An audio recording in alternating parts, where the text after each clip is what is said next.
pour les acteurs de la presse en ligne, dans la mesure où nous considérons ces acteurs-là comme des défenseurs aussi. Investissement de ce que ça me coûte, mais de ce que je perds de ne pas investir. Parce que la question de la souveraineté numérique, elle a été abordée depuis les années 2000, donc par les Occidentaux. Parce qu'en 1998, on a eu la création de l'ICANN, donc ça a fait un grand débat. Parce que l'ICANN, c'est une société américaine qui était censée gérer l'Internet mondial. Et justement, quand ceux qui sont un petit peu puissants ont décidé de taper du poing sur la table, notamment la Chine et la Russie, on a commencé à réfléchir à démocratiser un peu plus la gestion donc, de l'Internet. Donc, depuis 2000, on a ces questions-là qui sont sur la table. 2012, le thème souveraineté numérique a été employé pour la première fois, on va le dire officiellement, dans une réunion internationale. Et depuis ce temps, je pense que je suivais le panel précédent. Il y a un des panélistes qui disait que chez eux, ils sont encore à la 3G. Donc, pendant que les autres parlent de souveraineté numérique, c'est des débats, c'est des questions qui sont déjà abordées depuis très longtemps. La question de la 5G et même de la 6G est en train de se poser. Et on a encore des pays qui sont en attente l'avènement de la 4G, donc avec lesquels on flirte un petit peu avec la 3G+. Donc, il y a vraiment des questions fondamentales qu'il faut adresser. La première, pour moi, c'est celle du capital humain, de réfléchir de manière globale. Et oui, nous avons des ressources, mais le problème, il est général. Hein. On a des ressources pour beaucoup d'autres choses. On a des ressources pour créer des écoles. On a des ressources pour faire beaucoup de choses. Mais tant qu'on en est à emprunter aux voisins, naturellement, c'est lui qui nous oriente dans les choix stratégiques que nous devons faire. Et la question de la souveraineté numérique, elle pose la question de l'autodéterminisme. Aujourd'hui, on n'a pas de possibilité de s'autodéterminer en termes de choix stratégiques. Donc, si on a envie aujourd'hui d'investir massivement dans les TIC, ceux qui nous donnent de l'argent nous diront, attention, je te donne de l'argent pas pour les TIC, investis-le dans du riz. Et donc, on va rester là à avoir une économie qui est basée sur la consommation. Donc, il y a une anecdote qui est très simple. Les États-Unis ont les GAFAM, donc Google, Amazon, Facebook. Ils en ont d'autres. Ils ont les NATU, donc on a Netflix, Airbnb, Tesla, Uber. La Chine a les BATX, donc c'est Baidu, il me semble. Voilà, il y a Xiaomi, Tencent et tout le reste. La Russie a Yandex, qui est un moteur de recherche très populaire, naturellement. Et l'Europe a le RGPD. Voilà, c'est ceux qui savent parler, qui savent essayer de faire des choses, pendant que d'autres personnes créent des ressources. Et l'Afrique consomme voilà, l'Afrique a le buzz, consomme les Baidu et tout le reste en essayant de se conformer au RGPD. Donc, nous, on est vraiment des super consommateurs. Et donc, on est vraiment dans une façon de réfléchir qui fait de nous des consommateurs éternels. Et tant qu'on est consommateur, on ne peut pas faire bouger les lignes et être le semblable de ceux qui prennent des décisions au plus haut niveau.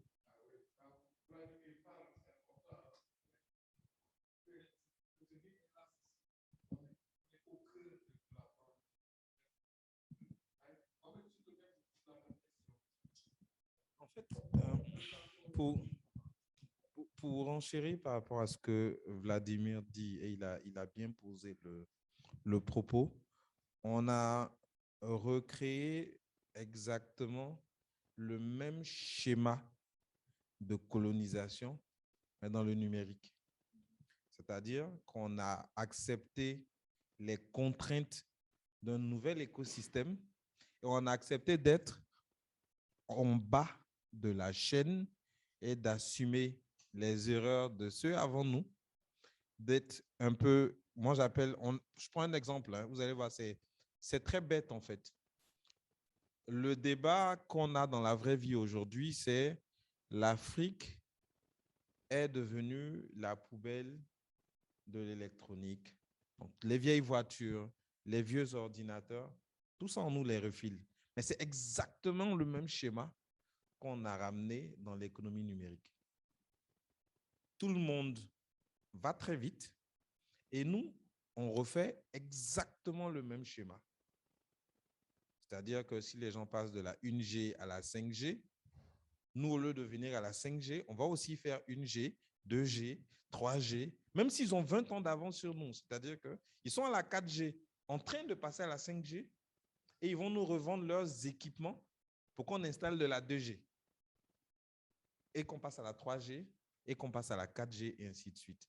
Donc, il y a un moment où il faut prendre des décisions. Mais comme je dis, ça revient toujours, et c'est bête de le dire, le problème de l'économie numérique, c'est une question d'investissement. Au-delà de la vision, au-delà de la volonté. Et je vais donner un exemple tout simple. Un câble transatlantique, comme celui du O2, qui est le grand espoir, il faut comprendre, c'est ça, le grand espoir d'une meilleure connectivité pour l'Afrique. Mais le grand espoir d'une connectivité pour l'Afrique, c'est 1 milliard d'euros d'investissement. Mais on n'est pas capable de s'asseoir en tant qu'État pour en faire un projet de nos administrations. On attend que Facebook, Orange, un certain nombre d'entreprises portent ces projets-là. OK, ils vous ramènent un câble. À l'échelle d'un État, on ne peut pas. C'est 20% du budget de la Côte d'Ivoire. Donc, ce n'est même pas la peine d'espérer que ce soit une priorité. Mais s'ils vous ramènent le câble, c'est exactement ce qu'on fait avec le FMI. Ils ramènent leurs conditions. Donc, on est dans ce cycle-là en permanence. Et tant qu'on accepte d'être en bas de la chaîne et de suivre, comme il le dit, d'être, au lieu d'être des producteurs, d'être...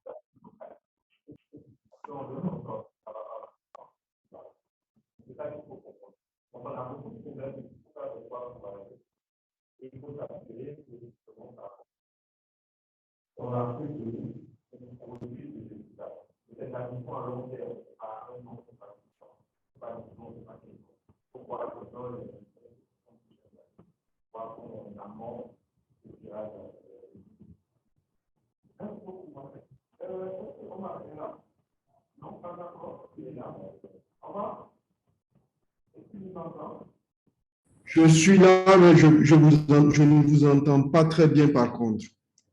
Tout à l'heure, je vous entendais.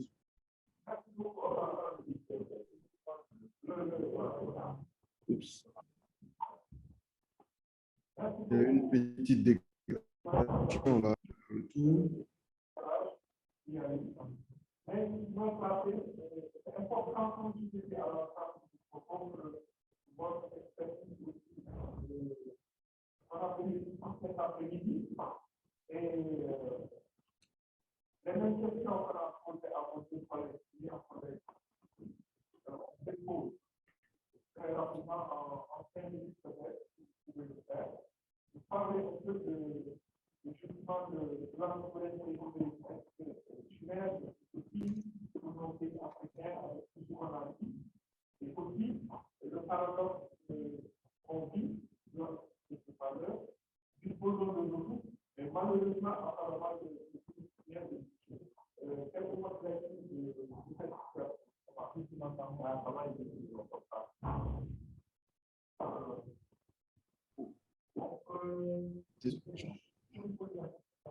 Omar Mohamed va vous poser la question. Dès que vous êtes prêt, vous intervenez.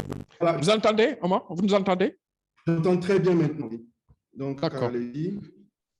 Donc, je disais, selon vous, quelle lecture faites-vous de cette impression d'utopie quand on parle de souveraineté numérique pour les États africains? Ces mêmes États aussi qui disposent en leur sein de ressources humaines qualifiées, souvent bien formées, mais on n'arrive pas à enclencher peut-être un élan, comme Mohamed l'a dit tout à l'heure et Vladimir, un élan qui irait même vers un début de souveraineté numérique.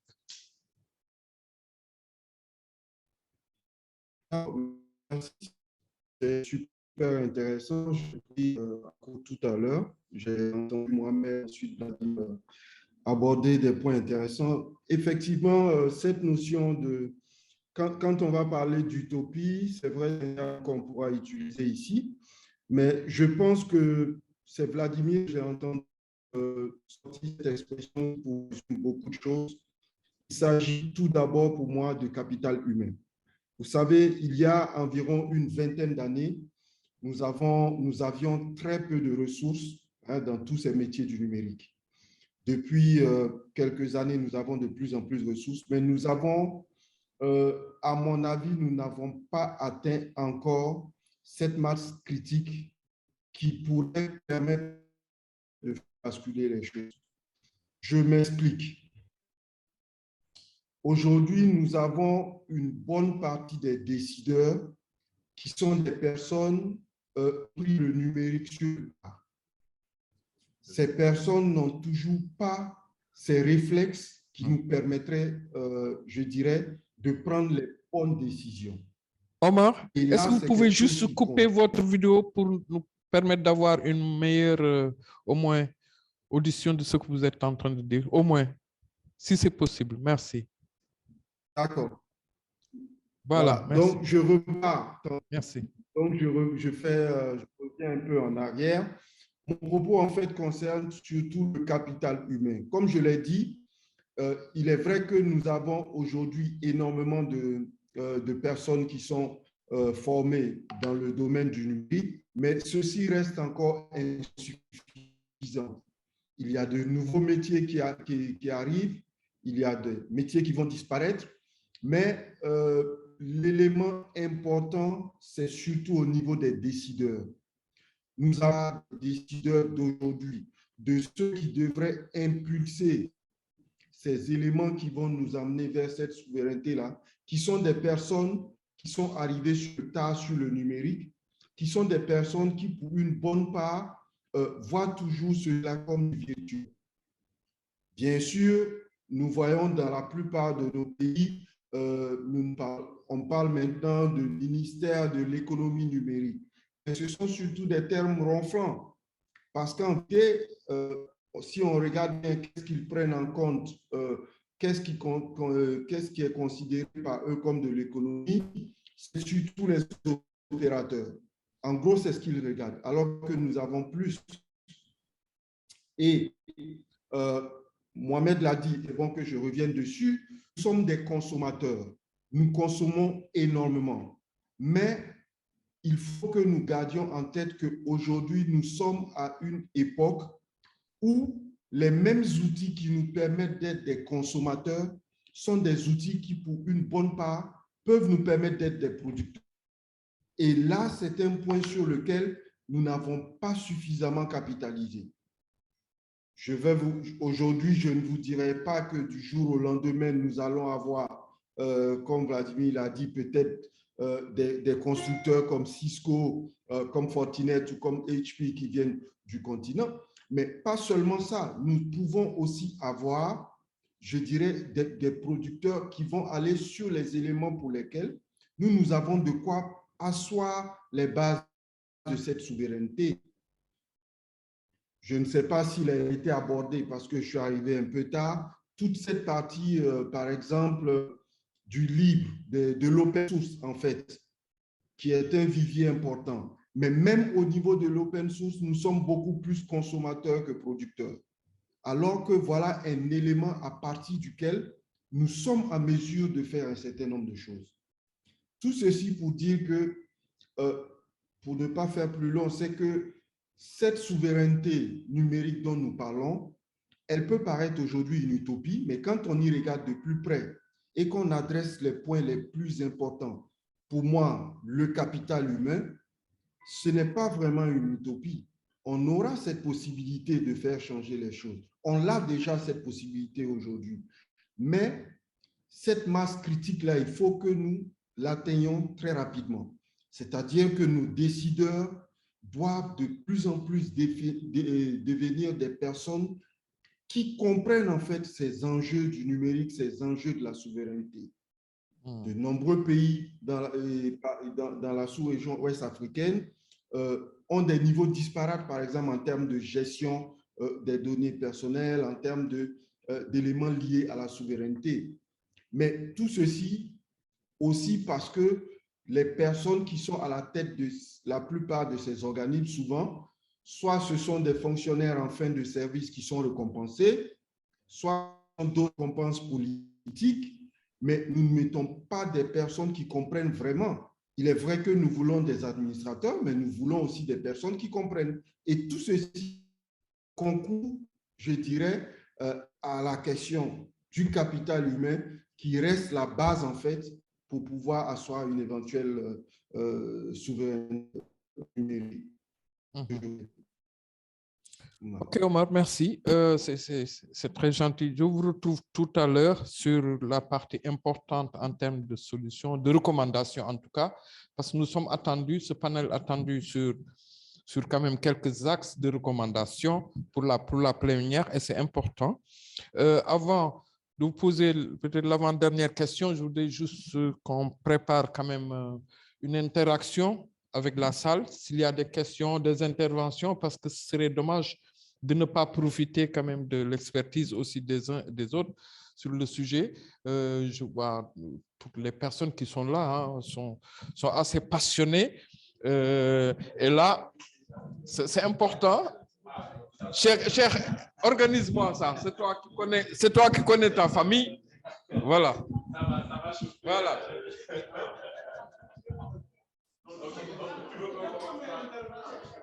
Commence où tu veux. Bon, allons-y. Voilà, tout le monde va parler, oui.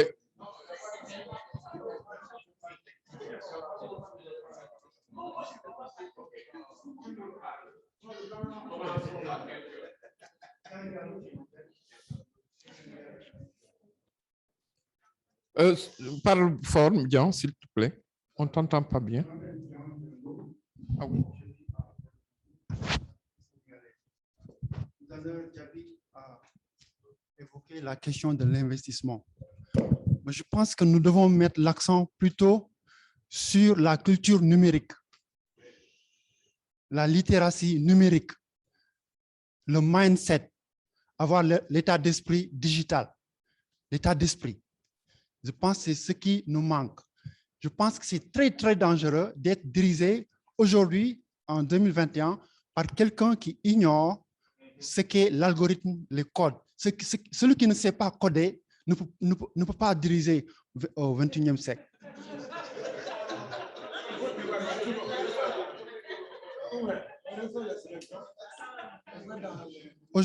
Un de mes combats aujourd'hui, c'est de former des ministres, des rois. Il y a des rois ici, au Burkina Faso, au Cameroun. Je les fréquente pour leur donner une certaine culture numérique. Je vois que c'est eux, en fait, qui doivent décider. Si ces personnes ignorent les enjeux modernes, on est foutu. Et nous, c'est foutu pour notre souveraineté. Je pense que vous, les spécialistes, vous devez aujourd'hui animer des émissions à la télé, des émissions axées sur le digital. J'admire beaucoup Montaga qui fait cela en ligne, mais il a déjà sa chaîne, mais j'aimerais qu'il soit à la télévision nationale, télévision privée. Cher le commencer, mais arrêtez. Il faut investir à la télé, des émissions numériques. Il faut également des conférences hebdomadaires s'il le faut, sur le numérique. La culture numérique, c'est très, très important pour notre souveraineté. Augmenter le niveau de personnes qui maîtrisent cette chose-là. Voilà. Offrir des cours de code dans nos langues nationales, si possible. Et on parle aujourd'hui du phénomène no-code qui prend de l'ampleur. Le no-code, il faut former sur cela. Merci beaucoup. Bien. Le suivant. Ah, tout le monde va parler. Hein? Bon, la dame d'abord, avant qu'on ne me traite de discrimination.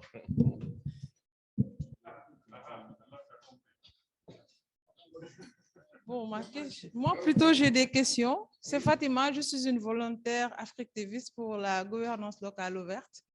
Et j'ai plutôt 3 questions un peu liées. Soit si 92% des données, même occidentales, sont stockées aux États-Unis, s'agit-il toujours vraiment d'une question d'investissement pour vous? Et encore, en mai 2018, Trump avait fait voter ou obliger les entreprises américaines à donner toutes les données, à céder les données à l'État pour des mesures sécuritaires. Donc, est-ce toujours une mesure, une question plutôt d'investissement, de laxisme ou encore de pauvreté? Et la dernière question, c'est pour M. Omar en ligne. Ne serait-il pas plus judicieux de repenser la fiscalité et la régulation afin d'asseoir les bases de cette souveraineté? Les gars, vous êtes en train de noter? On vous passe Ça va? Ah, vous voulez répondre en même temps? On prend 4 et ensuite vous répondez. D'accord. Parce que sinon, ça va faire beaucoup. Souleymane. Gilles, tu veux? OK. Viens par là. OK, je réponds de Souleymane Kaboré, des nationalités burkinabé. Je vais mettre l'accent sur la culture numérique parce que c'est très important. Et la future génération n'ont pas cette culture numérique-là. Comment vous pouvez comprendre? Un exemple, vous pouvez comprendre que, par exemple, je prends un exemple dans les universités, les inscriptions aujourd'hui, c'est les inscriptions en ligne. On demande aux étudiants de s'inscrire en ligne et ces étudiants vont demander à d'autres personnes de les inscrire en ligne parce qu'ils ne maîtrisent pas l'outil. Donc, du coup, on ne sait pas où on s'en va concrètement. Et c'est ces mêmes étudiants qui vont être des décideurs de demain. Tant qu'il n'y a pas cette culture numérique-là, ces étudiants qui sont nos futurs décideurs ne peuvent pas prendre la bonne décision pour une gouvernance numérique. Quatrièmement, Gilles, je vais revenir vers toi. Gilles, quatrième, et puis après, on revient vers vous. Ah, je fais bien le modérateur. Merci, les deux. OK, merci beaucoup. D'abord, merci vraiment pour la richesse des interventions. Je suis très content d'avoir choisi cet atelier parce qu'il est extrêmement enrichissant. Deux points très rapidement. Le premier, sur la souveraineté, je pense que vous avez été très clair sur le fait, au fond, qu'il ne faut même pas, en réalité, poser la question en ces termes. Et je me demande s'il ne faut pas vraiment insister sur ce point et requalifier en fait la question. Parce que la souveraineté, finalement, même les Européens, beaucoup de pays dans le monde n'ont pas du tout de souveraineté. Et ce que vous avez expliqué, je pense, va dans ce sens. Donc, est-ce qu'il ne faut pas voir plutôt la question en termes de réduction de notre vulnérabilité? Et dans ce cas, est-ce que la seule chose qu'on puisse faire, en tout cas dans l'immédiat, ce n'est pas de diversifier notre dépendance, c'est-à-dire ne pas dépendre des seuls États-Unis, par exemple, s'assurer qu'on a à nouveau suffisamment de partenaires, même s'ils sont étrangers, de manière à ne pas être extrêmement vulnérable par rapport à ces enjeux-là. Et dans ce cas, est-ce qu'on peut identifier aujourd'hui quelles sont les vulnérabilités les plus importantes? C'est-à-dire, est-ce qu'il y a des domaines clés dans lesquels on doit d'abord réduire notre dépendance avant de penser à d'autres? Et la deuxième question, c'est l'investissement. Vous avez été très clair là-dessus. Mais je pense que ce qu'il faut souligner, c'est que ça veut dire que c'est l'investissement qu'on n'a pas fait depuis 20, 30, 40 ans. C'est ça, là. Et ça, c'est dans tous les domaines. C'est dans la science, c'est dans la recherche, c'est dans les savoirs, etc. Et donc là aussi, est-ce qu'il ne faut pas être très clair aujourd'hui sur le fait qu'on ne peut pas vraiment rattraper facilement ce retard d'investissement? Comment est-ce qu'on arbitre aujourd'hui entre les investissements à faire pour les générations futures et les besoins immédiats de nos populations? Donc, est-ce que vous avez des idées là-dessus? Merci. Si tu permets, hein, comme je me suis chargé de transporter le micro, j'en profite moi aussi. Souveraineté, oui. Avoir la totale... OK.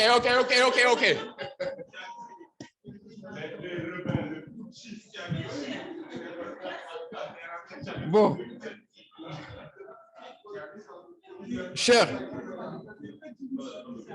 Cher, mais tu auras l'occasion d'être le premier sur la prochaine liste. Donc, ça te...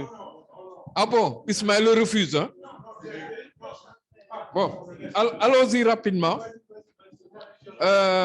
Donc, messieurs, les questions, vous les avez. Jean, Fatima, Kaboré et Gilles.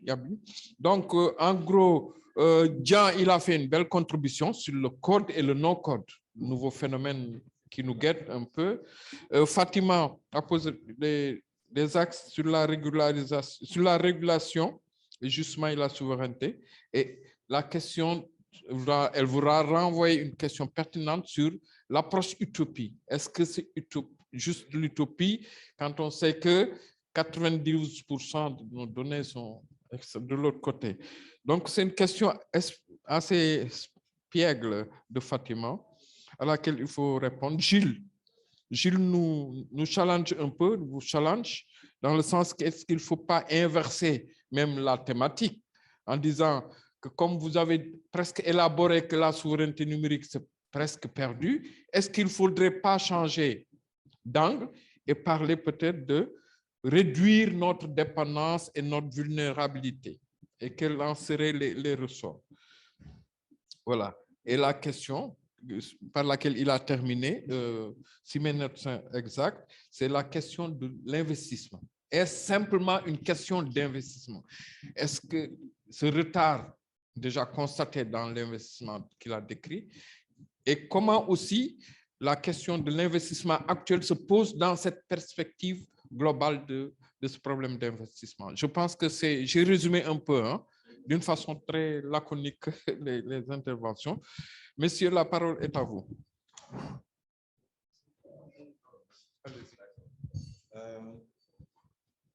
Je vais commencer.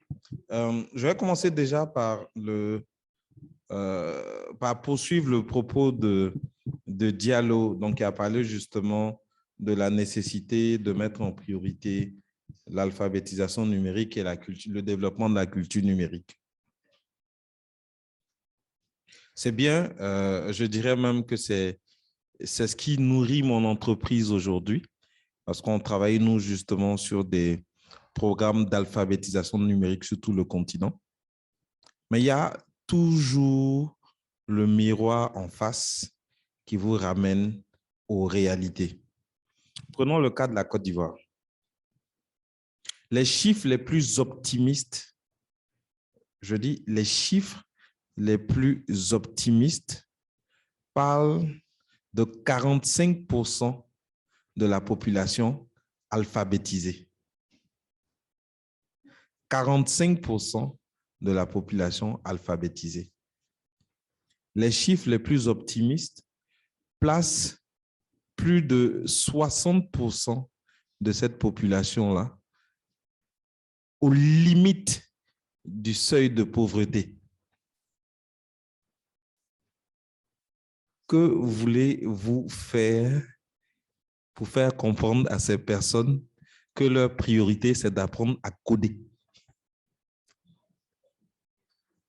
Quand ils ne savent pas s'ils vont avoir 2 repas dans la journée. Par contre, si on considère, et quand je parle d'investissement, c'est peut-être pas le bon mot, je parle plutôt d'économie du numérique, c'est de faire comprendre qu'il y a des alternatives à travers cette économie numérique-là pour leur permettre de sortir d'une zone sans espoir. Parce que c'est ça tout le drame de nos régions. Les personnes vivent sans espoir. Peu importe le chemin qu'ils empruntent, qu'ils investissent dans l'éducation ou pas, qu'ils essaient de monter des projets entrepreneuriaux ou pas, le résultat est le même. On est dans des pays où la dette intérieure des entrepreneurs n'est pas payée. 9 ans, 10 ans, 15 ans, des entrepreneurs qui attendent le paiement de leurs investissements. Vous avez des écoles qui coûtent excessivement cher pour des filières qui n'apportent rien au développement et à l'économie des pays et pour lesquelles des parents qui n'ont déjà pas les moyens s'endettent, financer 5 années d'études pour que le même enfant pour qui on a dépensé 5-10 millions au fil de compte revienne s'asseoir dans le salon au point de départ. C'est ça les réalités. Donc, c'est bien de pousser alphabétisation de culture, mais de dire, par exemple, moi, je préfère qu'après le bac, qu'un parent n'aille pas s'endetter pour 1,5 million par mois pour inscrire son enfant et qu'il lui dise, je vais trouver 200 000, je vais t'acheter un ordinateur, forme-toi du no-code, pose-toi en freelance sur des plateformes, tu peux gagner 200, 300, 400 000 par mois et en 1 an, tu pourras toi-même financer tes études. C'est ça le pendant pour moi de l'alphabétisation numérique. C'est de trouver de nouveaux débouchés et de ne pas rester dans cette posture attentiste où on attend de l'aide pour avancer. C'est ça les issues qu'on peut trouver avec l'économie numérique. Mais ça ne peut pas remplacer la réalité des populations. Et la réalité, c'est que tout ça, ce n'est pas une priorité pour nos populations. On n'arrive pas à se soigner, on n'arrive pas à manger. Pour ceux qui n'étaient pas à l'hôtel, ils ont tapé 3 heures d'embouteillage pour pouvoir arriver. C'est ça les réalités. On a des difficultés à avoir une connexion de qualité et donc on a tout qui joue contre nous avant même d'aborder ce débat de l'alphabétisation et de la culture.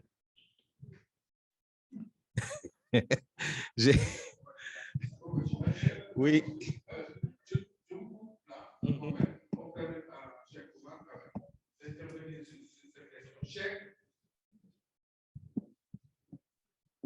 Oui, merci. Je trouve que c'est tellement important ce que Mohamed a dit sur ce point et ça me permet en fait en même temps d'aborder peut-être une des questions qui m'était adressée aussi parce que on revient sur le capital humain, bien sûr, qui aborde énormément d'aspects et j'avais une petite anecdote hein, en termes de pour ce qui est de la culture numérique, il y a plusieurs moyens de le faire. On peut faire du bimédia, on n'est pas obligé d'aller seulement sur les éléments classiques, apprendre à l'école. Non, on a d'autres types de médias qui existent comme la radio, la télévision, on peut s'en servir. Il y a un petit projet de ce type qui existe au Burkina, une émission qui essaie de vulgariser en fait toutes les semaines. Je pense qu'on a une de nos participantes Africtiviste qui l'a fait pendant de longues années, une émission à laquelle j'étais accro d'ailleurs quand elle le faisait, Annie. Donc tout ça, ça participe à la vulgarisation qui est une forme aussi d'alphabétisation, mais c'est assez limité, comme Mohamed l'a dit. Maintenant, pour aller rapidement sur la question qui m'a été posée, il s'agissait en fait de savoir est-ce qu'il n'était pas plus judicieux en ce qui concerne cette souveraineté numérique là, de l'asseoir sur des questions liées à la fiscalité et autres. Je dirais oui, parce que nécessairement quand nous allons parler de fiscalité, nous allons arriver à ce point. Mais je pense que tout ceci nous ramène encore à l'élément premier que j'ai dit du capital humain.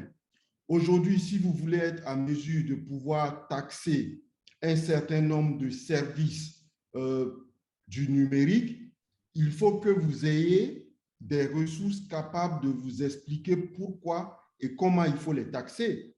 Parce que tout le monde ne se lève pas du jour au lendemain pour dire que je vais taxer Snapchat ou je vais taxer Google ou bien je dois taxer autrement l'utilisation des données.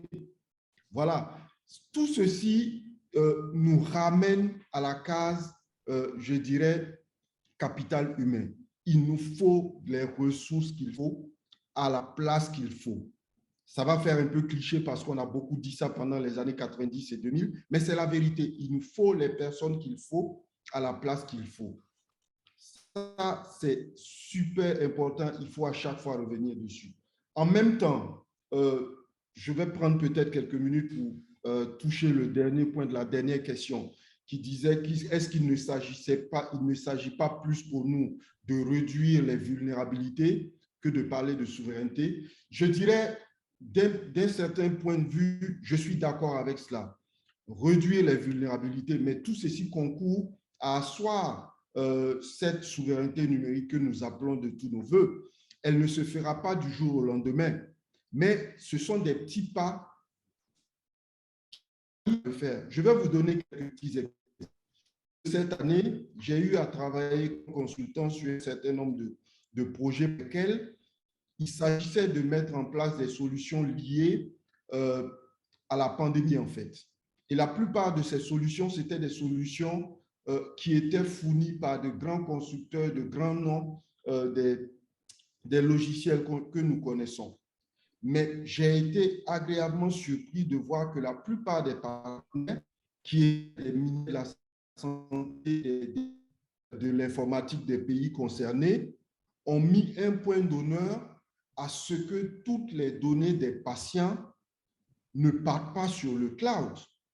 Ça peut peut-être paraître un combat perdu d'avance ou quelque chose comme ça, mais de voir l'engagement de toutes ces personnes, moi, ça m'a rassuré. Parce que ça veut dire qu'il y a une certaine prise de conscience. Et je sais que pour au moins 2 des pays, je ne peux pas les citer pour des raisons que ça est assez évident, pour au moins 2 des pays, les ministères en charge ont formellement refusé que les données des patients soient stockées ailleurs. Et qu'est-ce qui s'est passé? On n'a pas refusé de mettre en place cette solution, non. Ces États ont quand même accepté de débourser pour mettre à niveau des data centers nationaux. Oui, on pourra souvent parler du fait que peut-être en termes de disponibilité, on aura quelque chose, mais ce sont des démarches, ce sont des petits pas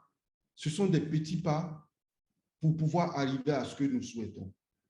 Et ce qui est intéressant, il y a des choses qui sont faites. Et comme je l'ai dit, quand nous allons atteindre une masse critique de personnes formées, de décideurs qui seront non seulement au fait de la chose numérique, au fait de l'implication de tous ces éléments-là, nous allons voir beaucoup plus de pas de ce genre pour que nous allions vers cette souveraineté. Mais effectivement, pour le moment, il s'agit pour nous de réduire au maximum notre vulnérabilité face à tous ces points-là.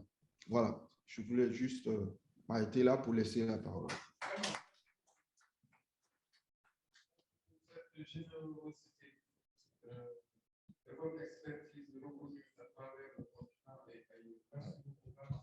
Et on va vous interpeller sur la dernière question tout à l'heure, après la suite de quelques interventions, parce que nous avons notre temps, il est 45, on peut continuer chez peut-être 10 minutes, 15.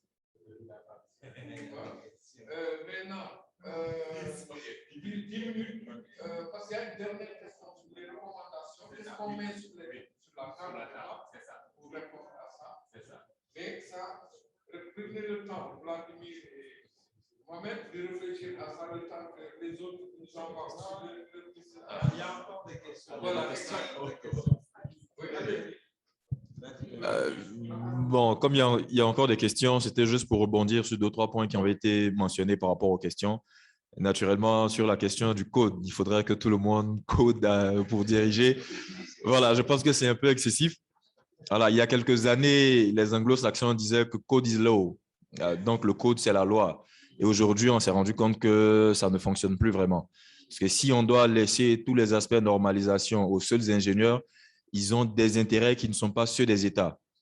Donc, de laisser le code faire la loi, ce serait, à mon sens, très dangereux. Dans la dynamique où on a eu une surgénéralisation de l'usage de l'intelligence artificielle, ce sont des choses pour lesquelles on avait peur il y a quelques années, mais si aujourd'hui on commence à mettre le code au centre de la normalisation, on pourrait en arriver demain à être dirigé par des robots. Donc ça, c'est des choses qu'on voyait vraiment comme la science-fiction, mais qui aujourd'hui est d'actualité. Et sur la question des domaines prioritaires, je pense qu'il y a quelqu'un qui avait demandé quels sont les domaines prioritaires sur lesquels il fallait tabler. Je pense que les domaines les plus essentiels sont liés naturellement au stockage.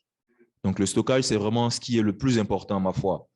Donc, si aujourd'hui, naturellement, on n'a pas les moyens on en parlera dans la recommandation, on n'a pas les moyens de généraliser donc, nos moyens de stockage pour toutes les données, il faudra au bout d'un moment faire une analyse des risques globales et définir quels sont les types de données pour lesquels on veut garder de manière exclusive la main. Ça passe par exemple par tout ce qui est communication de l'administration publique. Donc, toutes les données à caractère personnel.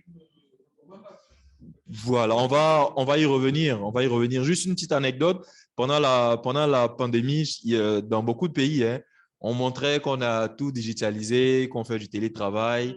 Et la plupart de ces organisations, les ministères, le Conseil des ministres, l'Assemblée nationale, on utilisait en visioconférence soit Zoom ou Microsoft Teams. C'est-à-dire qu'on a encore beaucoup de chemin à faire. C'est vrai qu'on a fait des pas, mais on a confié toutes nos décisions, toutes nos discussions à des personnes qui n'ont pas le droit d'avoir accès à ces informations-là. Et aujourd'hui, on ne compte que sur la bonne foi. Quand WhatsApp nous dit que le chiffrement est fait de bout en bout, on dit Saint WhatsApp. Voilà. Donc là, aujourd'hui, on croit seulement à ce que WhatsApp nous dit. Mais naturellement, il y a d'autres mécanismes qui permettent d'avoir plus d'informations. Si je n'ai pas le contenu de l'information et que j'ai accès aux métadonnées, je sais exactement qui parle à qui et ça me permet, avec ces données brutes-là, de construire de l'information qui me permet d'orienter vos choix.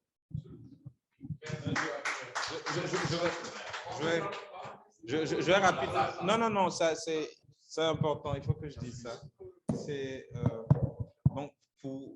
C'est juste 2-3 points rapidement par rapport aux questions.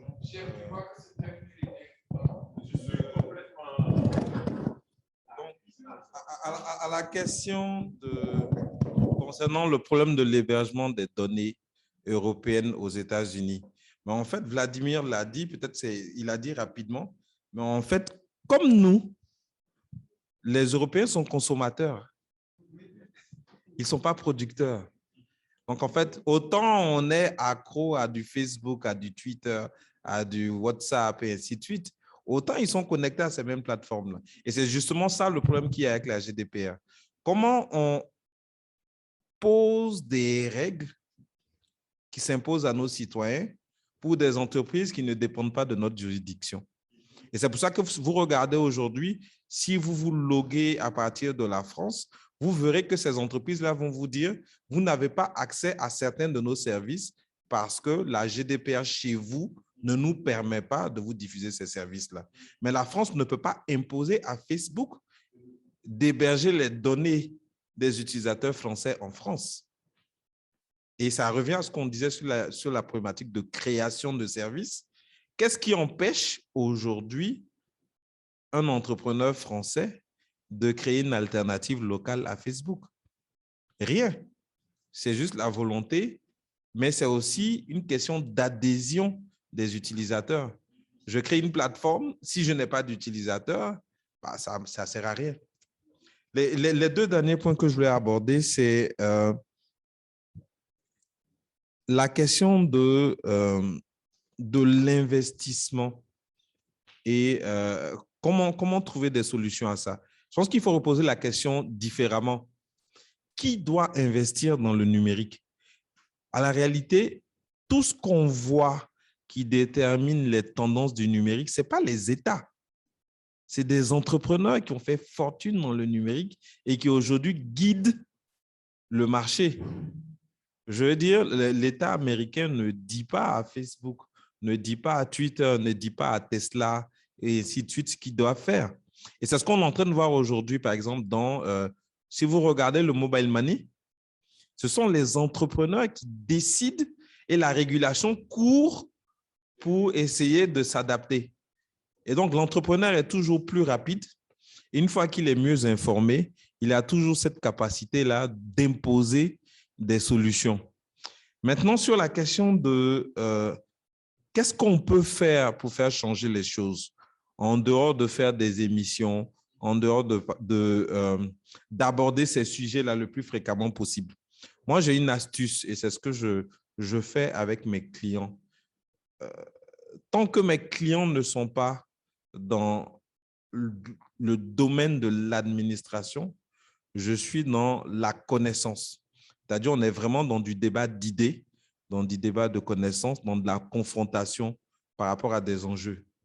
Mais dès qu'on arrive à l'administration publique, on a une stratégie qu'on a appelée, nous, en interne, banque, c'est-à-dire construire du awareness, c'est-à-dire faire prendre conscience des enjeux est prioritaire par rapport à discuter, par rapport à la connaissance. Parce que ces décideurs-là, si on veut leur faire comprendre les enjeux et si on veut en même temps les former et les éduquer, on ne va pas s'en sortir. L'idée, c'est de leur dire la connaissance, c'est un problème de technicien, de spécialiste. Cheikh Oumar l'a dit, il faut investir dans le capital humain et tout. Mais aujourd'hui, il y a des décisions à prendre et ces décisions-là, nous, on va vous faire une cartographie des enjeux pour que vous puissiez prendre les bonnes décisions maintenant. Parce que si vous ne prenez pas ces décisions maintenant, on prend encore 10 ans de retard pour la suite. Je vais vous donner un exemple tout bête. 10 secondes, top chrono. La Côte d'Ivoire est en train de finaliser sa transition à la TNT. OK? Dans la chaîne de valeur de décision, on a la douane qui laisse entrer des télévisions sans adaptateur TNT. C'est-à-dire qu'on va avoir un stock de matériel qui n'est plus adapté à une réglementation qui va s'appliquer dans les 2 prochains mois. Donc, on va vendre des télés à des individus qui ne pourront pas les utiliser dans 2 mois. Par contre, si on fixe ces enjeux au niveau de la douane, une décision de la douane peut permettre de régler ce problème en disant, à partir d'aujourd'hui, vous ne pouvez plus importer de télévisions qui n'ont pas d'adaptateur TNT. C'est ça la stratégie. Ça peut être une recommandation. Nous, pour le moment, c'est ce qu'on fait avec nos clients. Merci beaucoup. Maintenant, on se met d'accord. Les 55.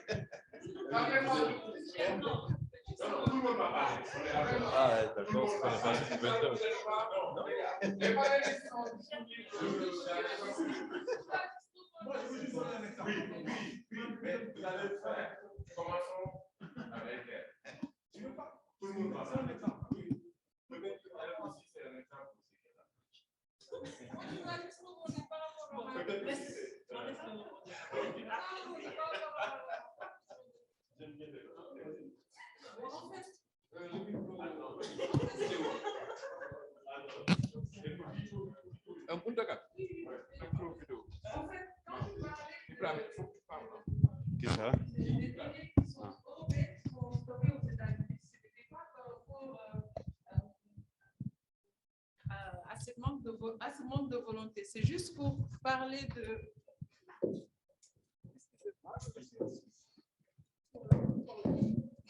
En fait, je voulais juste parler de faire une corrélation par rapport, vous avez dit que c'est un problème de pauvreté. Chez nous, oui, d'accord, mais d'accord. Donc, si on se base sur ça aussi, on va dire, moi, perso, c'est ce que je veux dire, c'est un problème de pauvreté là-bas aussi, parce que j'ai énoncé la Cloud Act, Omar la vient de l'écrire, c'est ça, c'est ce qui s'est passé en mai 2018 avec Trump. Moi, c'est pour ça, au début de mes propos, j'ai dit que les questions étaient reliées. C'était un peu ça, pas une question pour rallonger encore. Oui. Moi, je ne veux même pas poser le micro. Bon, je voulais juste continuer sur ce qu'elle a dit. Hier, je ne sais pas si tu as suivi, l'Union européenne a fait payer à Google 5,3 milliards. Pourquoi? Parce que Google, il a dit que Google, quand les gens sont en train de faire des recherches sous le moteur de recherche des billets d'avion ou des hôtels, ils prenaient de l'argent de certains hôtels pour les positionner. Donc, c'est dans ce sens que l'Europe, peut-être, c'est pour cela, il dit que nous, c'est ce côté pauvreté ou ce côté, on ne peut pas. C'est à cause de ce manque de capacité de mettre des réglementations que l'Union européenne, lui, peut faire. Nous, on ne peut pas le faire. Donc, vous repensez la fiscalité et la régulation. OK. Maintenant, toi, viens par là. Ah, les gars, ne faites pas le débat ici. Merci. Alors, bonsoir tout le monde. Moi, c'est Ramatoulaye Diallo, volontaire Africtiviste pour la gouvernance ouverte. Alors, je voudrais d'abord... Bon, d'accord. Je vais rebondir d'abord sur la question qu'il a soulevée tout à l'heure. Quand on parle de l'algorithme concernant Facebook, il utilise nos données déjà pour nous faire de la promotion, du marketing et c'est forcé. Et nous, on se dit dans nos têtes, non, ça m'intéresse, alors qu'il utilise nos données sans pour autant qu'on puisse savoir. C'est pareil aussi avec les autres sites qu'on utilise. Tout le temps, on nous demande des données. Et ça, ils font un stockage avec. On ne sait pas qu'est-ce qu'ils vont faire avec. Ensuite, ainsi de suite, ça continue. Alors, moi, j'ai juste une proposition à faire. Peut-être à la sortie de ce sommet, ça posera un débat. Ce serait vraiment important en tant que blogueur et en tant qu'une société citoyenne, africaine, je dirais. C'est le moment ou jamais de tenir nos présidents et de les mettre à table pour leur faire comprendre les choses qui se passent. Parce que si je prends l'exemple de mon pays, je trouve anormal qu'on puisse avoir des gens qui peuvent gérer nos données nous-mêmes et qu'on puisse vendre ça à d'autres personnes. Et ça, c'est aux présidents, je dirais aux présidents d'Afrique, c'est eux-mêmes qui peuvent interdire cela et prendre l'exemple sur Paul Kagame. Parce que c'est pas, je ne dirais pas que ce n'est pas normal, mais comment un président africain a pu tenir son pays et ils ont essayé d'avancer sur la technologie. Il a eu à faire des téléphones. Il y a même son nom gravé dessus. On peut prendre un exemple simple par rapport à ça. Alors, moi, c'est ça que j'avais à ajouter. Excusez. Est-ce que je peux juste dire quelque chose rapidement? Tout à l'heure, tu avais demandé 10 secondes, tu en as fait 4. Merci beaucoup. Je suis Arsène Tungali de la RDC. Alors, peut-être en termes de contribution, quand on parle de la souveraineté numérique, j'ai entendu, c'est vrai, on a été un tout petit peu d'accord, comme si nos États ne sont pas encore prêts à pouvoir parler de la souveraineté numérique. Mais moi, je pense plutôt qu'il nous faut, en tant que société civile, faire une grande pression sur nos dirigeants parce que les ressources financières, on en a. L'argent, il est là. Et je vais vous dire comment est-ce que l'argent est là, mais c'est une question de vision et de priorité. Un pays comme la RDC, nous voyons comment est-ce que nos dirigeants utilisent l'argent, les fonds publics pour autre chose.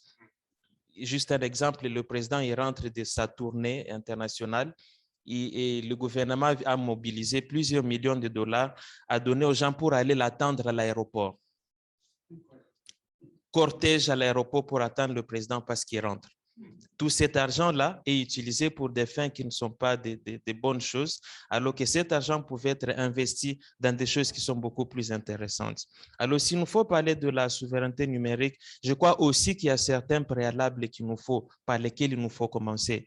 Déjà, nous avons un problème de couverture d'électricité. Est-ce qu'on va parler de l'Internet, du numérique, alors qu'on n'a même pas d'électricité? Est-ce qu'on va parler de la souveraineté numérique alors que seulement pour l'exemple de la RDC, seulement moins de 30% de la population sont connectés à Internet sur leur téléphone mobile? Alors qu'il y a un fonds de service universel de l'argent, 3% du chiffre d'affaires des entreprises télécoms qui devrait être utilisé pour permettre la couverture immense du territoire national par rapport à la connectivité. Et donc, je crois que nous, en tant que société civile, nous avons une responsabilité à pouvoir pousser nos dirigeants afin qu'ils comprennent où sont les priorités et où est-ce qu'ils peuvent, où est-ce que nous pouvons y aller. Merci beaucoup. Merci.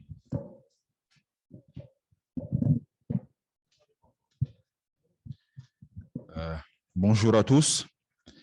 Ibrahim Sow Kandji du Sénégal. Je travaille à l'autorité de régulation des télécommunications et des postes. Et donc, normalement, je ferai partie du panel de demain, ouais, donc sur la gouvernance. Donc, j'aurais bien aimé également quand même participer à ce panel-là. Mais quand même, je vais parler du Sénégal, un tout petit peu. Hein. Je vais parler du Sénégal. OK, bon, c'est bon. Je vais parler du Sénégal. C'est-à-dire qu'on était très bien parti, le Sénégal. 1985, l'OPT, il y a une cassure en fait, c'est-à-dire que l'ouverture, donc la poste en fait, et les télécoms qui sont séparés. Donc il y a la Société nationale des télécommunications qui est créée. Il y a également la Société nationale de la poste qui est créée également de notre côté. Et 10 ans après, la Société nationale des télécoms est privatisée. Donc, il y a l'opérateur France Télécom qui prend à peu près 42% des parts de la Sonatel. Ça n'empêche pas à la Sonatel d'avoir des visées régionales et même continentales. Donc, sur un plan purement organisationnel, sur un plan purement vision, l'État du Sénégal avait une vision du secteur. Il y a un autre volet également qui a quand même poussé l'État du Sénégal à mettre en place des structures administratives.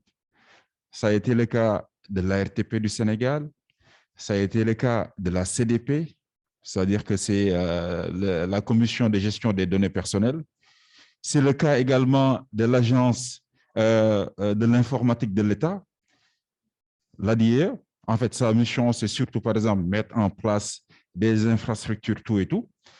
Et je peux donner un exemple, en fait. C'est l'exemple du blackout. Je ne sais pas, Adama, si tu te rappelles. Il y a eu un blackout en 2011. Un couvre-feu même, je ne sais pas en fait si c'est le terme que je dois utiliser ou non, un couvre-feu numérique, où sur toute une journée, le Sénégal était presque en quarantaine. Sonatel ou Orange, en fait, ils ont coupé l'Internet. Donc, plus personne, en fait, n'avait de... Comment? Oui, donc c'était surtout, en fait, sur l'histoire, par exemple, des appels entrants. Et ça, peut-être que ça fait appel un tout petit peu quand même au financement du secteur, en fait, du secteur du numérique. Il y a beaucoup de choses, en fait, sur lesquelles, en fait, je veux intervenir. Mais j'ai 3 points à souligner qui sont très importants. Le premier, c'est la formation. Le second, c'est la gestion de nos données. Et la troisième, c'est le courage politique.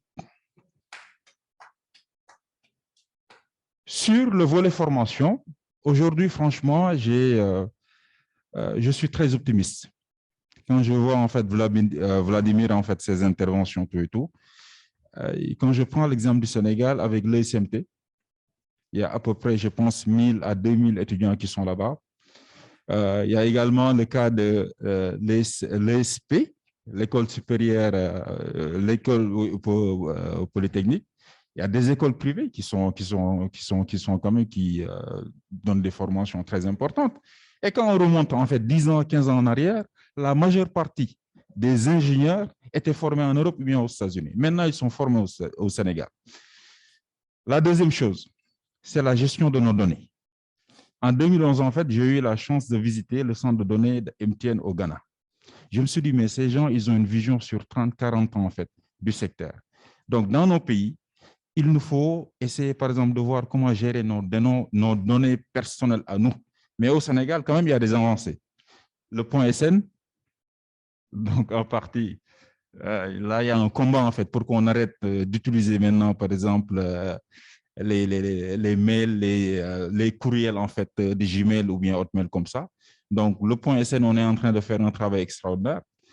La troisième chose, en fait, c'est cette volonté politique.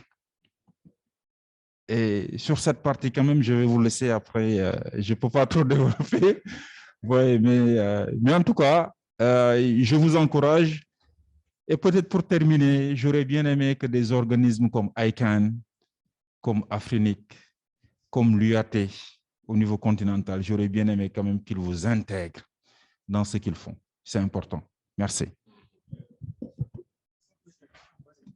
Ma question, je vais la poser après. Alors, il reste Pape Ismaïla et Fousseini. Mais qu'est-ce que tu viens de faire tout à l'heure? Ok, Pape Ismaïla, viens. Pape Ismaïla, viens. Ok, bon, je dirai un petit mot. Ok, merci beaucoup. Donc, je suis Papa Ismaïla Dieng, journaliste. Alors, moi, je pense qu'il faut, comment dire, citer l'exemple de Rajiv Gandhi. Quand il arrive au pouvoir en Inde, il dit aux Indiens, écoutez, il faut qu'on trouve un truc qui va faire qu'on sera au même niveau que les Européens. Les gens ont commencé à lui parler d'industrialisation. Il a dit, depuis le XVIIe siècle, ils sont dedans, on ne peut plus rien faire sur ça. Et il revenait de Londres, il a dit, il y a les nouvelles technologies. Ils sont allés faire à Bangalore, qui était une petite ville touristique que les touristes traversent. Ils ont fait une université technologique. Aujourd'hui, regardons qui sont les CIO des grands trucs dans ce monde. Il y a un moment, je ne sais pas si ça se fait toujours, mais il y a un moment où Microsoft et autres avaient des laboratoires en Inde pour qu'eux, au moment où ils arrêtent de travailler aux États-Unis, ils transfèrent tout le travail en Inde, vu qu'avec le décalage horaire, les Indiens travaillent, et ainsi de suite. Voilà, parce que j'avais perdu, je ne sais pas si ça se fait toujours. L'idée aujourd'hui, ce n'est pas de suivre la marche du monde à un moment donné. Je pense qu'il faut faire comme en Formule 1, faire des undercuts, sortir de la piste pour revenir devant les autres. il faut à un moment donné qu'on se truc-là. Les gens sont en train de dire, OK, comme Mohamed l'a dit, on a la 2G, on va aller vers la 3, la 4. Non, à un moment donné, c'est qu'il faut passer à un autre level. Passer à un autre level signifiera que ça se fait à l'échelle continentale. Mohamed dit que, par exemple, pour faire un truc, c'est 1 milliard d'euros. Il faut...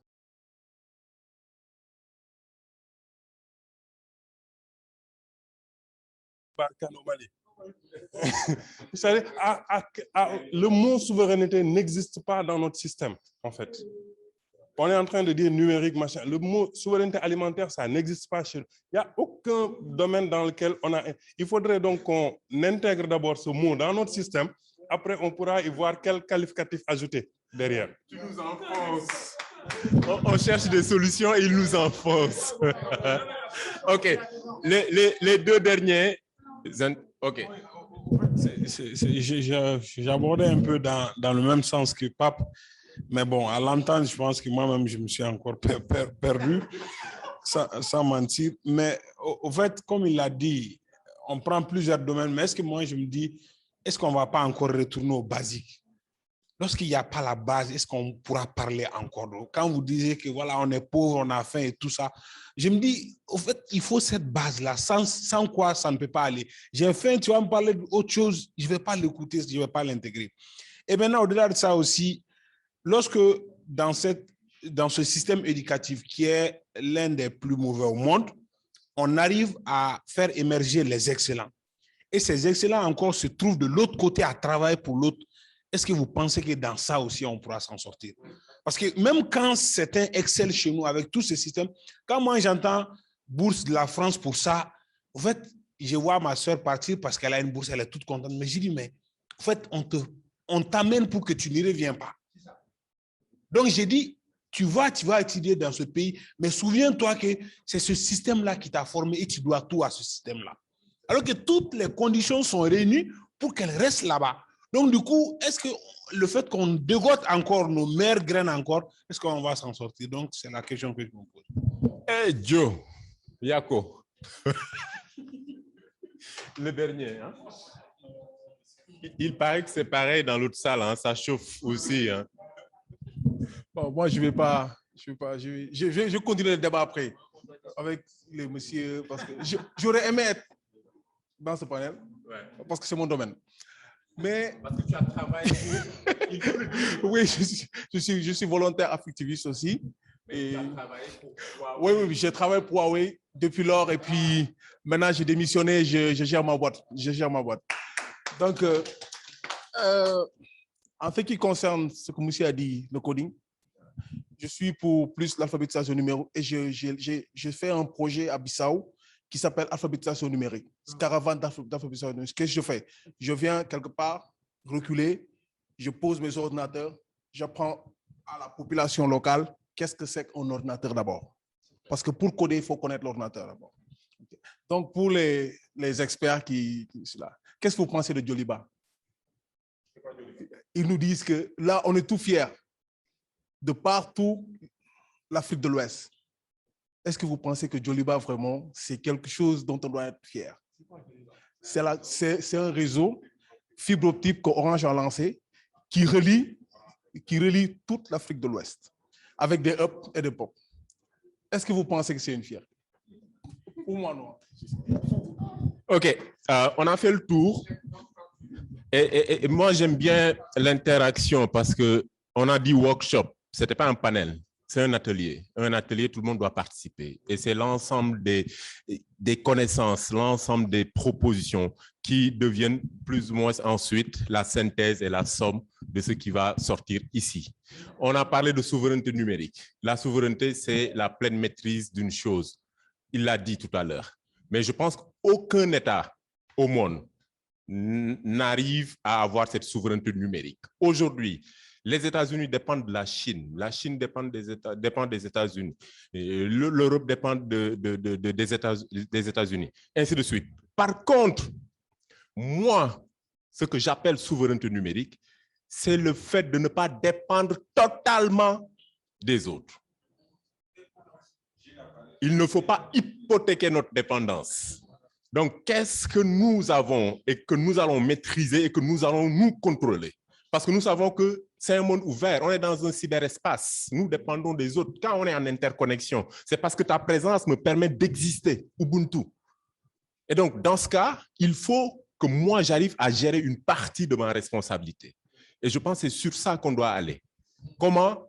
Ah, c'est vous les experts.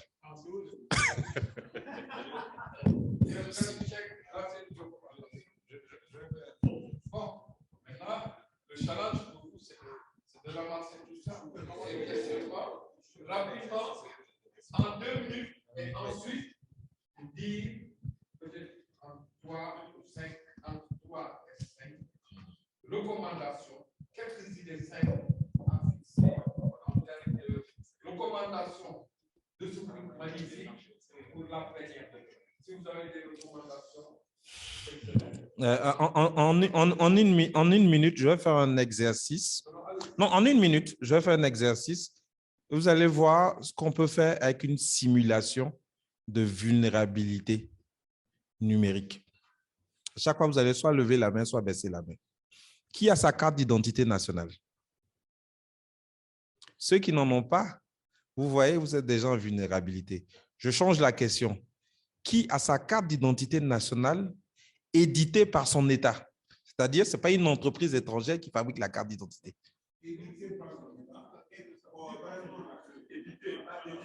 Édité par son État. C'est ça. C'est-à-dire que c'est ça. Vous voyez cet exercice-là? Vous voyez cet exercice? En une minute, vous voyez qu'on part du 100% à 0%. En une minute, pour la même thématique. C'est-à-dire sans parler d'enjeux politiques, financiers, tout ce que vous pouvez imaginer. C'est ça le problème. Le numérique est partout. Et la vulnérabilité numérique est partout en même temps. Et il a parlé de choix courageux. C'est des choix courageux tous les jours, sur toutes les décisions, sur tous les fronts. Et c'est compliqué quand il y a des agendas personnels. C'est compliqué quand il faut prendre des décisions d'investissement, quand on a des priorités qui sont autres. Et c'est compliqué quand on ne sait même pas de quoi on parle. C'est ça la réalité. Donc, même si on veut parler de propositions, de tout ce qu'on veut, on refait cet exercice 2000 fois sur 2000 sujets. Vous allez voir, on va avoir un drop de 100% à 20%, de 100% à 0%. Et c'est sur toute la chaîne de valeur du numérique.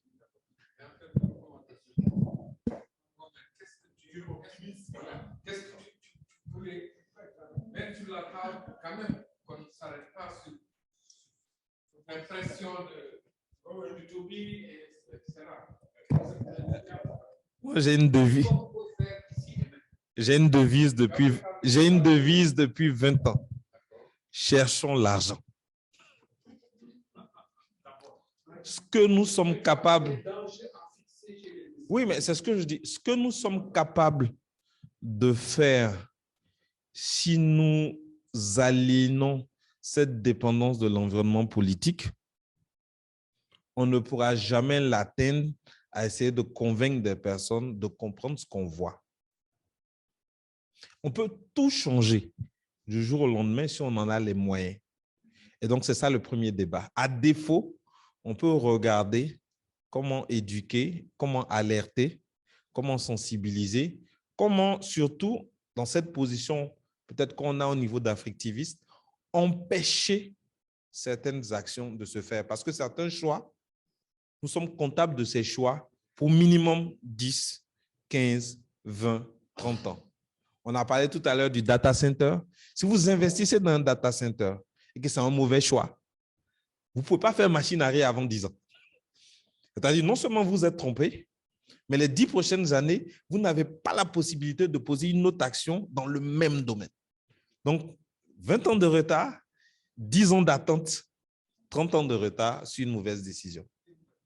Donc, soit on pilote les investissements avec du financement privé, soit on empêche certains investissements de se faire. Maintenant, il n'y a pas 50 manières. Hein. On est dans des environnements où tout le monde a peur du soleil et de la pluie. Personne ne veut se bouger, mais tout le monde veut que ça change. Tout le monde veut que 50, 60, 100, 200 affectivistes changent l'Afrique, mais il y a 1,5 milliard de personnes. Je veux dire, on veut que chaque FAL vienne faire un sitting à Abidjan et qu'après, ils me prennent pour aller bouger à Dakar et qu'après, on aille soutenir à Bissau et qu'on tourne comme ça, 20 personnes, 50 personnes changent tout et qu'en fait, il y a 1 milliard de personnes qui applaudissent. Oh, ils sont courageux. Oh, ils vont aller en prison. Oh, ils vont se faire tabasser. Non, ça ne marche pas comme ça. C'est des choix courageux et c'est sur toute la chaîne de valeur. Et si on n'arrive pas à le faire, et comme je dis, chaque fois, dans le numérique, ça paye cash. Chaque fois qu'on prend une mauvaise décision, on rajoute 10 années de retard au retard. C'est-à-dire, on cherche une solution pour 20 ans. On fait un mauvais choix, on rajoute 10 ans. C'est ça la réalité.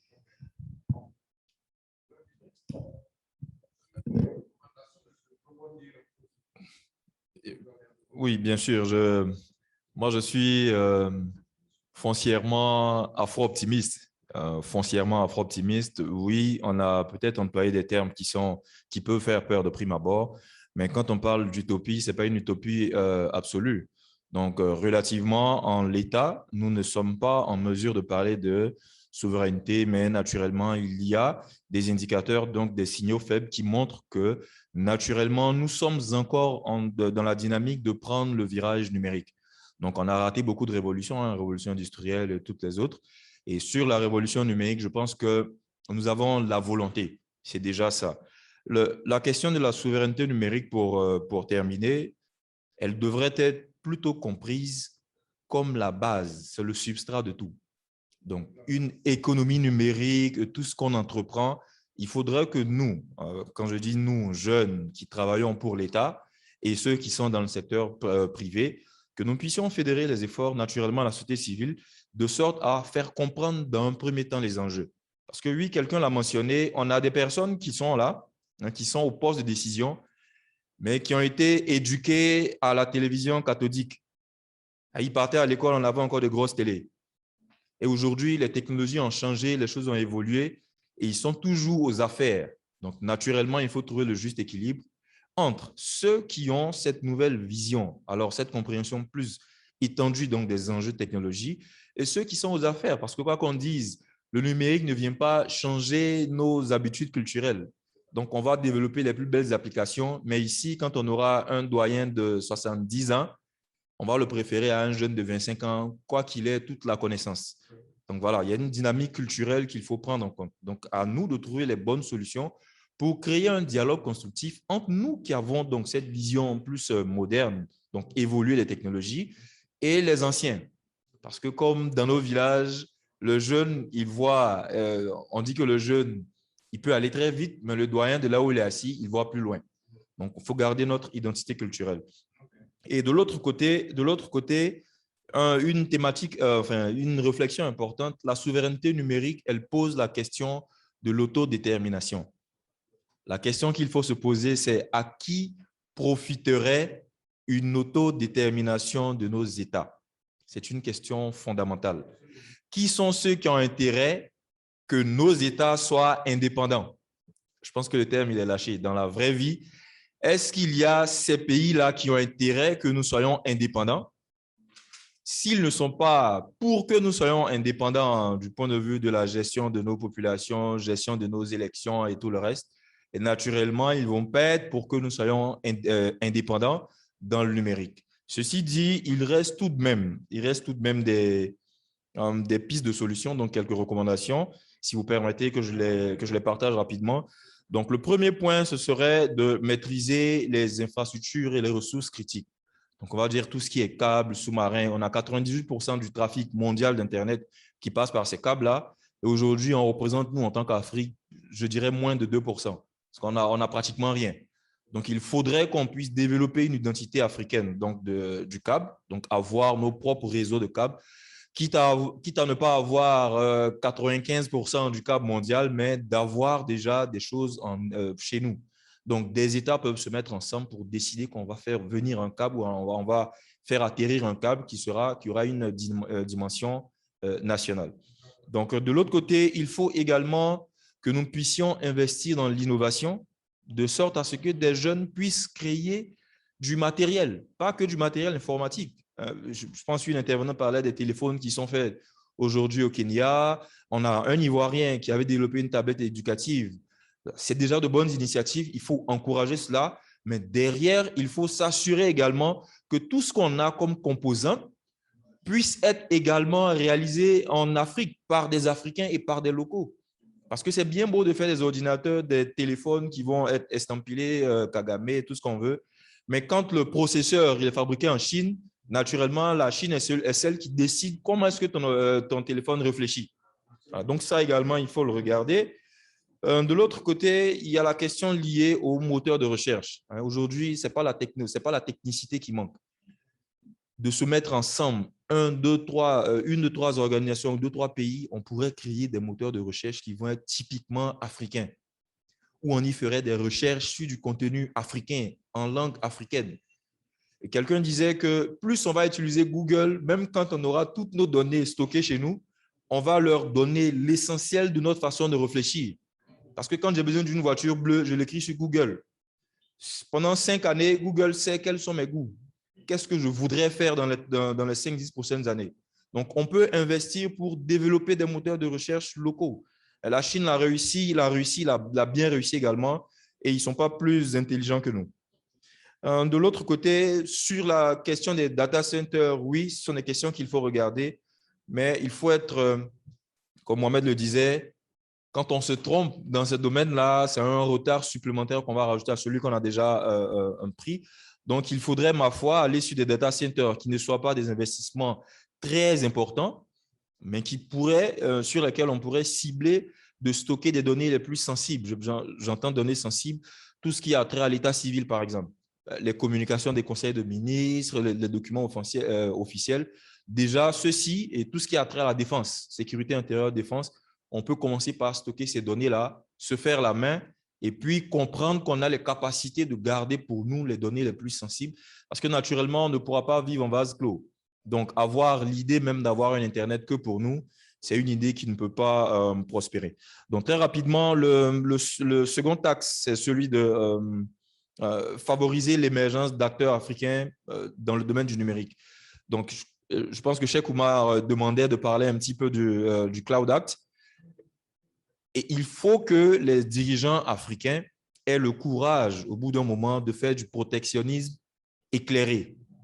Parce que Trump, lui, il a fait vraiment un protectionnisme excessif, dans la mesure où tout ce qui est américain prime sur tout. Donc, il a demandé dans ce Cloud Act-là qu'on puisse étendre l'accès aux données, peu importe le lieu de localisation de ces serveurs. Et donc, naturellement, nous pouvons appuyer les entreprises locales, qu'elles soient start-up ou pas.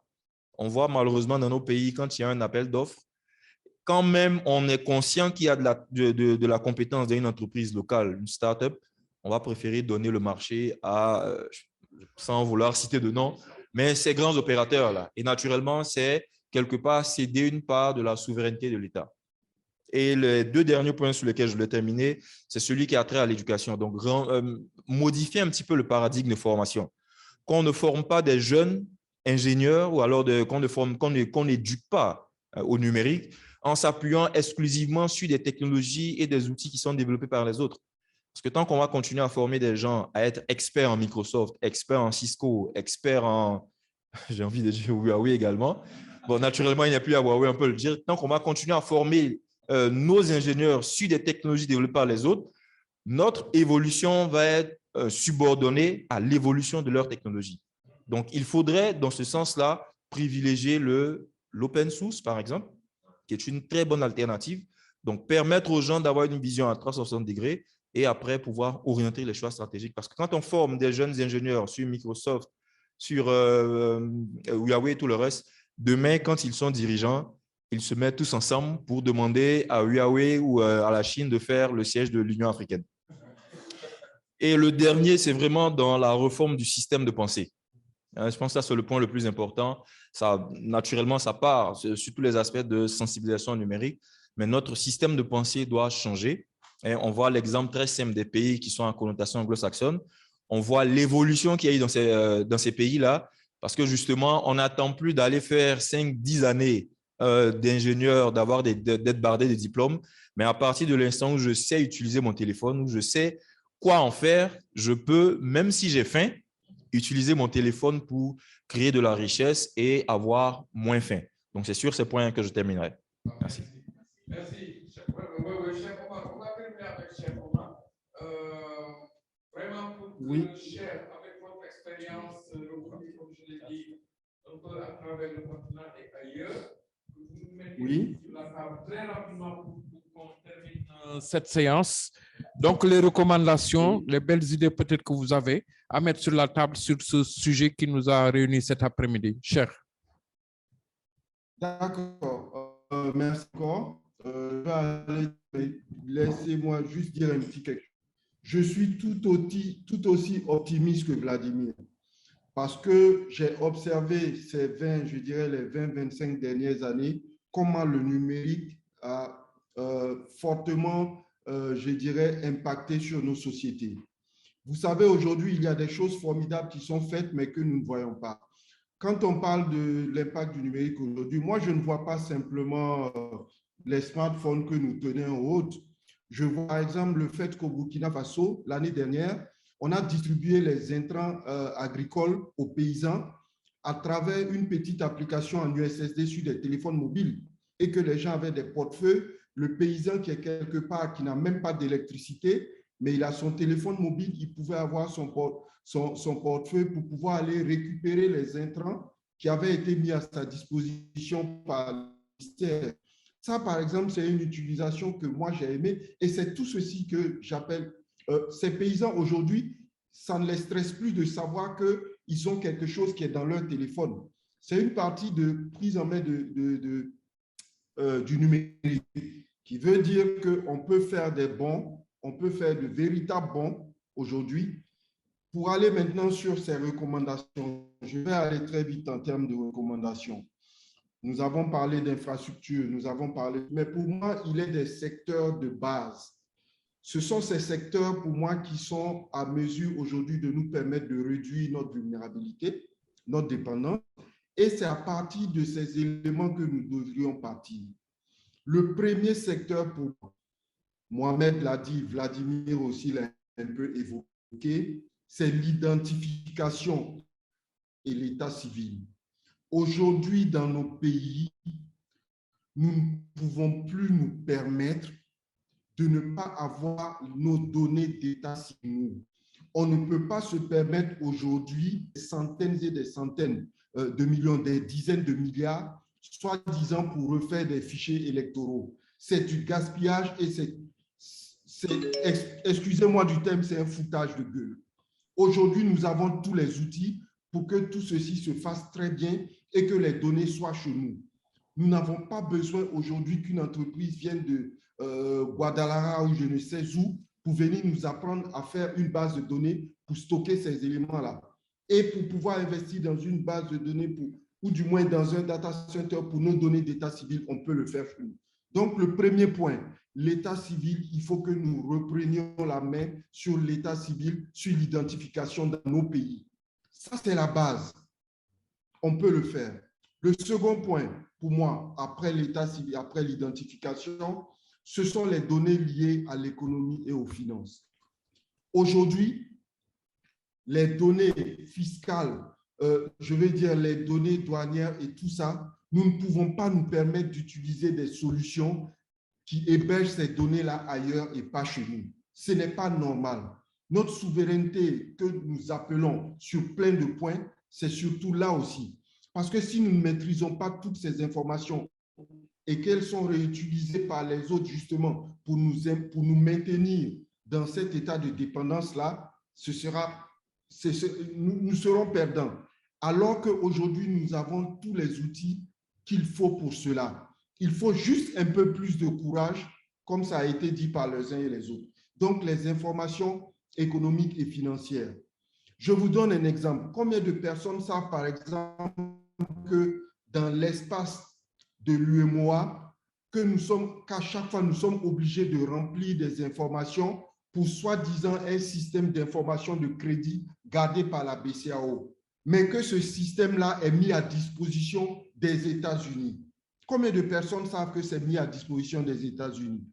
Combien de personnes dans nos pays savent que quand vous devez ouvrir un compte bancaire, toutes les données sont systématiquement transmises aux États-Unis pour vérifier si vous n'êtes pas citoyen américain ou pas? Est-ce que c'est normal ça? Non, mais nous avons tout ça, nous avons la possibilité de décider ou de faire des choses. On a besoin de courage. Donc, comme je l'ai dit, premier point, l'identification et ensuite l'état civil. Second point, les informations, je dirais, l'économie et les finances. Et pour terminer, c'est vrai que nous avons plusieurs autres points. Je parlerai de la santé. Je parlerai de la santé. Parce qu'aujourd'hui, nous savons, surtout avec la pandémie que nous traversons, quand nous voyons la pandémie que nous traversons, nous savons l'importance de ces données liées à la santé. Et ces données-là, aujourd'hui, la plupart des grosses solutions qui existent, même si elles sont ramenées sous le couvert d'organismes internationaux, d'ONG, qui viennent avec des solutions toutes faites, c'est développé, on me dit, c'est développé en Suède, c'est développé où, mais vous n'avez aucune donnée qui est stockée chez vous. Ce sont les mêmes qui vont réutiliser ces mêmes données, faire des segmentations des études, et après nous nous plaignons qu'ils n'ont pas travaillé sur le vaccin du paludisme, mais qu'ils ont travaillé sur le vaccin de Covid. Et au final, qu'est-ce que nous voulons, nous? Ces éléments, aujourd'hui, plus que jamais, nous avons des outils pour le faire. Les ressources, nous les avons. Peut-être que financièrement, tout de suite, on n'a pas, mais des mécanismes peuvent exister. Mohamed l'a dit, en termes d'investissement, le privé, on y fait appel. Rien n'empêche aujourd'hui que dans nos pays, on facilite pour que des opérateurs privés investissent dans des centres de données. Ça existe ailleurs, pourquoi pas chez nous? Ça peut se faire pour pouvoir mettre en place ces premiers éléments pour pouvoir réduire notre vulnérabilité numérique. Donc, je retiens ces 3 points, identification, état civil, économie et finances, et ensuite santé. Voilà. Merci beaucoup, M. Ouedraogo. Vraiment, cher Omar, merci beaucoup pour votre générosité, votre disponibilité. Je voudrais terminer, conclure en remerciant vraiment nos panélistes. Vous avez vu, ils méritent une standing ovation.